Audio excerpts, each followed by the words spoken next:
My name is Avery Cochran. I am 17 years old. I go to school at U32 in East Montpelier.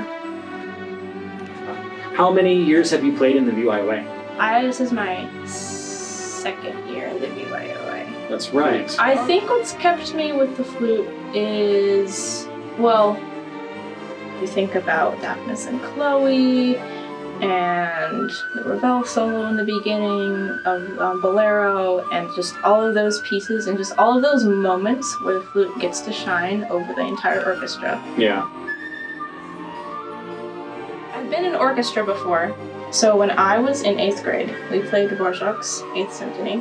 That piece specifically is what made me completely fall for classical music. Oh wow! Okay. And now I'm older and I get to play it again.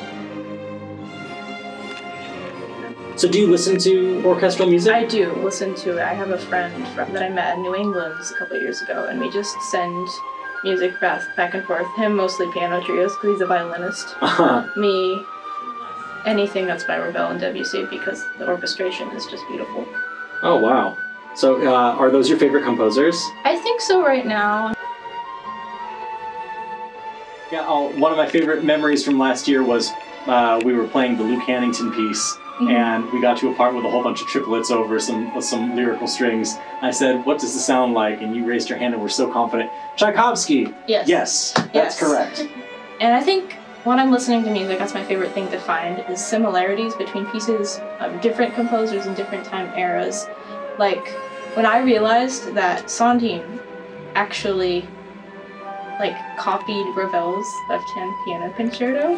When I was listening to it, I'm like, gosh, this sounds a lot like Into the Woods. So I did a little internet search and I was like, oh, what do you know? What do you know? It's literally the same thing.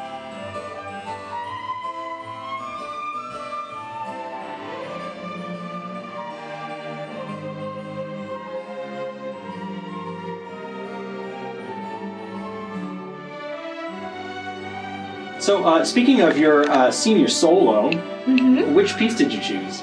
I chose John Rutter's Jazz Waltz from Suite Antique.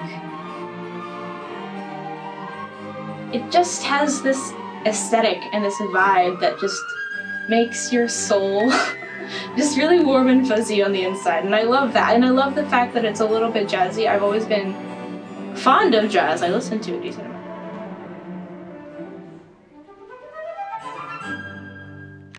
Playing the Rutter now with the full orchestra, and what's it like getting that experience versus playing it with piano, for instance, in your audition? But sitting behind the strings is very different than sitting in front of the strings. Oh, really? Because you can feel their sound washing over you in a way that I've never experienced. I can feel it from the back because there's usually the brass behind me and all of the percussion, but the strings sound washing over you is a very different feeling.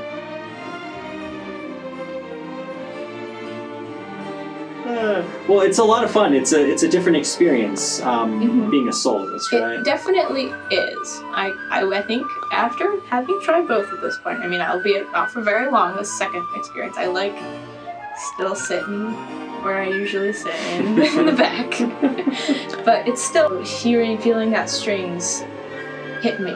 Yeah. It's just so it's really powerful.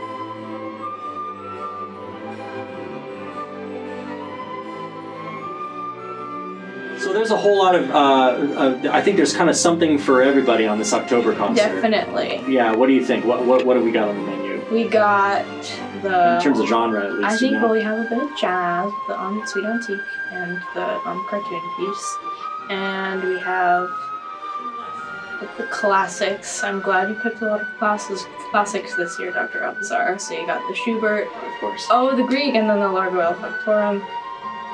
So I guess you got the classics, and then you got some. Zorba the Grieg is from movie music, right? Yep.